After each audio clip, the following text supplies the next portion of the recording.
നമസ്കാരം സുഹൃത്തുക്കളെ. ഒരുപാട് പേര് കംപ്ലൈന്റ് ചെയ്തിട്ടുള്ള ഒരു യൂട്യൂബ് ചാനലായിരുന്നു അനസ് കീഴ്ശേരി എന്ന് പറയുന്ന യൂട്യൂബ് ചാനൽ. അത് ന്യൂ ഫോക്കസ് TV എന്ന് പറഞ്ഞിട്ടുള്ളൊരു ചാനലുണ്ടായിരുന്നു. അദ്ദേഹത്തിന് വേറൊരു ചാനലും കൂടി ഉണ്ടായിരുന്നു. നമ്മളൊരു വീഡിയോ ചെയ്തിട്ടുണ്ടായിരുന്നു. ഇതുമായിട്ട് ബന്ധപ്പെട്ടുള്ള കാര്യങ്ങൾ അന്വേഷിച്ച് നോക്കിയപ്പോഴേക്കും ഈ ചാനലിനകത്ത് ഫുൾ എന്താണ് ഫേക്ക് ആയിട്ടുള്ള തട്ടിപ്പ് പ്രൊമോഷൻസും കാര്യങ്ങളുമാണ്. ഈ അപെക്സ് ടോക്കൺ എന്ന് പറയുന്ന തട്ടിപ്പ് പ്രസ്ഥാനത്തിനെ കുറിച്ച് ഈ പുള്ളി വീഡിയോ ചെയ്തിട്ടുണ്ട്. ഇങ്ങനെ ഓരോ ആൾക്കാരെയും വിളിച്ചു വരുത്തിക്കൊണ്ട് ഇന്റർവ്യൂ ചെയ്തിട്ട് അതിൽ ഇദ്ദേഹം ജോയിൻ ചെയ്തിട്ട് അതിൽ നിന്നും കമ്മീഷൻ മേടിക്കുന്നു എന്നുള്ള രീതിയിലുള്ള കാര്യങ്ങളാണ് ഞാൻ മനസ്സിലാക്കിയത്. അതുപോലെ തന്നെ ഈ വീഡിയോ ചെയ്യുന്നതിനായിട്ട് പേയ്മെന്റ് മേടിക്കുന്നു എന്നും സ്ഥിരീകരിക്കാത്ത കാര്യങ്ങൾ റിപ്പോർട്ടായിട്ട് എനിക്ക് കിട്ടിയിട്ടുണ്ട്. അപ്പൊ ഇത് ചാനൽ പോകാനുള്ള കാരണം എന്ന് പറയുന്നത് യൂട്യൂബിലെ ടേംസ് ആൻഡ് കണ്ടീഷൻസ് അനുസരിച്ച് അതിന് എഗെയിൻസ്റ്റ് ആയിട്ടുള്ള വീഡിയോസ് ആണ് ഈ അനസ് കീഴ്ശേരി എന്ന് പറയുന്ന വ്യക്തി ഇട്ടുകൊണ്ടിരുന്നത് ഇത്രയും കാലം. അപ്പോൾ ലക്ഷക്കണക്കിന് സബ്സ്ക്രൈബേഴ്സ് ഉള്ള ഒരു ചാനൽ പോകുമ്പോൾ ഉള്ള ബുദ്ധിമുട്ട് എന്താണെന്നുള്ളത് നമുക്ക് മനസ്സിലാവുന്ന ഒരു കാര്യമാണ്.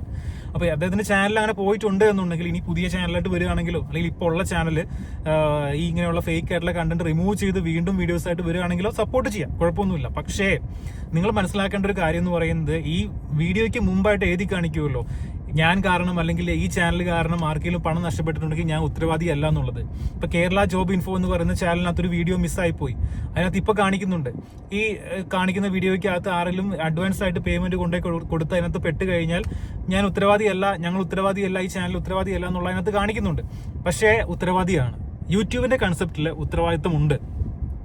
ഒരു കണ്ടന്റ് വഴി എന്ത് നമ്മൾ പ്രചരിപ്പിക്കുന്നു ആ സാധനം അതുവഴി ആർക്കെങ്കിലും മാനനഷ്ടമോ പണം നഷ്ടമോ ഉണ്ടായി കഴിഞ്ഞാൽ തീർച്ചയായിട്ടും ആ വീഡിയോ ചെയ്യുന്ന വ്യക്തിക്ക് ഉത്തരവാദിത്തം ഉണ്ട് എന്നാണ് യൂട്യൂബിന്റെ റൂള്.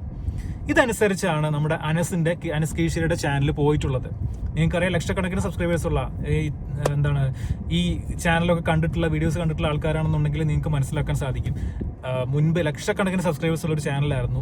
യൂട്യൂബിന്റെ കണ്ണിലെ ഇത്തരത്തിലുള്ള തട്ടിപ്പുകൾ പ്രൊമോഷൻ ചെയ്യുന്ന ഒരു ചാനലും ഇനി വെച്ച് മുന്നോട്ട് പൊറിപ്പിക്കില്ല. ജോലി തട്ടിപ്പാണെങ്കിൽ പ്രത്യേകിച്ച് ഇത്തരത്തിലുള്ള ഇൻവെസ്റ്റ്മെന്റ് സ്കാം ആണെങ്കിലും തീർച്ചയായിട്ടും പോകും.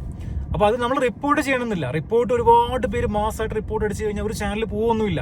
അതാണെങ്കിൽ എന്റെ ചാനൽ എന്നേ പോകണം. കാരണം എന്റെ ചാനലിനെതിരെ എത്രയോ തട്ടിപ്പുകാർ റിപ്പോർട്ട് അടിച്ചുകൊണ്ടേയിരിക്കുകയാണ്. ഞാൻ യൂട്യൂബിനായിട്ട് ചാറ്റ് ചെയ്യുമ്പോൾ തന്നെ ഈ കാര്യങ്ങൾ എനിക്ക് മനസ്സിലാക്കാൻ സാധിക്കും. പക്ഷെ അതുകൊണ്ട് യൂട്യൂബ് പറയുന്ന കാര്യം എന്ന് വെച്ച് കഴിഞ്ഞാൽ നമ്മൾ ടേംസ് ആൻഡ് കണ്ടീഷൻസിന് എതിരായിട്ട് എന്തെങ്കിലും ചെയ്തിട്ടുണ്ടെങ്കിൽ മാത്രമേ നമ്മുടെ ചാനൽ പോകൂ എന്നുള്ളതാണ്. പിന്നെ ഒരു അപ്ഡേറ്റ് ആയിട്ട് പറയാനുള്ള മറ്റൊരു കാര്യം എന്ന് പറയുന്നത് Space.Private എന്ന് പറയുന്ന ഒരു കമ്പനിയെ കുറിച്ച് ഞാനൊരു വീഡിയോ ഇതിനു മുമ്പ് ചെയ്ത വീഡിയോ ആയിരുന്നു ഇന്നലെ.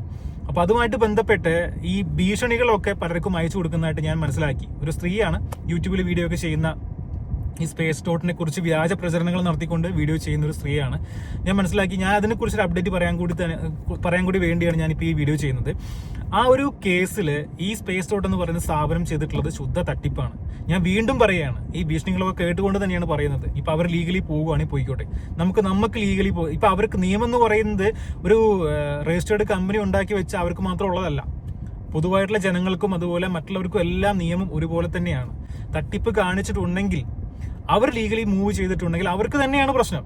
എനിക്കൊരു പ്രശ്നവും വരാൻ പോകുന്നില്ല ഇതിനകത്ത്. 48 hours എന്തോ നടപടി എടുക്കുമെന്നൊക്കെ പറഞ്ഞിട്ടാണ് ഒരു വ്യക്തി വീഡിയോ വോയിസ് മെസ്സേജ് അയച്ചു കൊടുക്കുന്ന ഈ Space.ൽ വർക്ക് ചെയ്യുന്ന ഏതൊരു സ്ത്രീ ഇതിൽ വിക്റ്റിമാകാൻ പോകുന്ന വ്യക്തിക്ക് എന്റെ വീഡിയോ അയച്ചു കൊടുത്തപ്പോൾ അത് അവരയച്ചോട്ടെ, നമ്മുടെ കാര്യമല്ല. അവർ തെളിയിക്കേണ്ട കാര്യങ്ങൾ കുറെ ഉണ്ട്. അത് അവർ തെളിയിക്കുക തന്നെ വേണ്ടി വരും. അവർ ലീഗലി പോയാൽ അവർക്ക് തന്നെ പ്രശ്നം. എനിക്ക് പ്രശ്നമൊന്നും വരാൻ പോകുന്നില്ല. ഇതുപോലുള്ള ഒരുപാട് കമ്പനികൾക്കെതിരെ ഞാൻ വീഡിയോ ചെയ്തിട്ടുണ്ട്. ജസ്റ്റ് ഡയൽ സ്കാമിനെതിരെ വീഡിയോ ചെയ്തിട്ടുണ്ട്. അത്രയൊന്നും വരില്ലല്ലോ ഈ Space.ot എന്ന് പറയുന്ന ഈ സ്ഥാപനം. കാരണം അവർ ചെയ്യുന്ന തട്ടിപ്പാണെന്നുള്ളത് അവർ തിരിച്ചറിഞ്ഞുകൊണ്ട് ചെയ്യുന്ന സാധനമാണ്. ഈ പറയുന്ന സ്ത്രീക്ക് പോലും അറിയാം അവർ ചെയ്യുന്ന തട്ടിപ്പാണെന്നുള്ളത്. പിന്നെ ഇതിനകത്ത് ഇവർ എന്ത് ലീഗലി പോയിട്ട് എന്താ കാര്യം? ഇവർക്ക് എന്ത് കാര്യമാണ് ഉള്ളത്? അങ്ങനെ പോകാൻ ധൈര്യം ഉണ്ടെങ്കിൽ അവർ പോട്ടെന്നെ, നോക്കാൻ ബാക്കിയുള്ള കാര്യങ്ങൾ. നമ്മളിത് വെറുതെ ഒരു കമ്പനിയെ കുറിച്ച് കേൾക്കുമ്പോഴത്തേനും അത് ആ കമ്പനിയെ കുറിച്ച് അങ്ങോട്ട് വീഡിയോ ചെയ്യുന്നതല്ലോ. മറ്റേ എലൻസയിലെ ഏതൊരു മണ്ടനുണ്ടായിരുന്നു, അവൻ പറഞ്ഞ പോലെ എനിക്ക് പല കമ്പനികളെയും വിളിച്ച് ഭീഷണിപ്പെടുത്തിക്കൊണ്ട് ഇങ്ങനെ വീഡിയോ ചെയ്യുമെന്ന് പറഞ്ഞ് പണം തട്ടുള്ള പരിപാടി എന്നുള്ളത്. ഞാൻ ഈ Space.ot എന്ന് പറഞ്ഞ കമ്പനി ഞാൻ കോൺടാക്ട് ചെയ്തിട്ടൊന്നുമില്ല. അവരെന്നെ കോൺടാക്ട് ചെയ്യണമെന്ന് എനിക്ക് വലിയ ഒരാഗ്രഹവും ഇല്ല. ഇത് 10 പേരെ അറിയാൻ തട്ടിപ്പാണെന്നുള്ളത് പലരും രക്ഷപ്പെട്ടു പോവാം, അത്രേ ഉള്ളൂ. ഈ എലൻസി ആയാലും ശരി, ഞാൻ അവനെ കോൺടാക്ട് ചെയ്തിരുന്നു എന്താണ് അവരുടെ സ്കീം എന്ന് അറിയാൻ വേണ്ടിയിട്ട്. ആ തട്ടിപ്പാണെന്ന് മനസ്സിലായി. ഞാൻ ആ പേര് വെച്ചുകൊണ്ട് വീഡിയോ ചെയ്തു. വലിയ നടപടി ഉണ്ടാക്കും, ലീഗലി മൂവ് ചെയ്യുന്നൊക്കെ പറഞ്ഞ് പോയ ടീം പേര് മാറ്റിക്കൊണ്ട് പിറ്റേ ദിവസം വന്നേക്കുന്നത് ഇൻസൈറ്റ് ഇൻഫോ എന്ന് പറഞ്ഞിട്ട് ആ പേരിൽ ഞാൻ വീഡിയോ ചെയ്തു. അതുപോലെ തന്നെ പേര് മാറ്റിക്കൊണ്ട് വരികയാണെങ്കിൽ അത് അടിച്ചു കഴിഞ്ഞാൽ, ആ പേര് അടിച്ചു കഴിഞ്ഞാൽ എൻ്റെ വീഡിയോ ആയിരിക്കും ഫസ്റ്റ് വരിക. ഈ സ്പേസ് സ്റ്റോറിനെ കുറിച്ച് ആരെങ്കിലും അന്വേഷിക്കുകയാണെന്നുണ്ടെങ്കിൽ എൻ്റെ വീഡിയോ ആദ്യം വരും. രക്ഷപ്പെട്ടു പോകും കുറേ പേര്.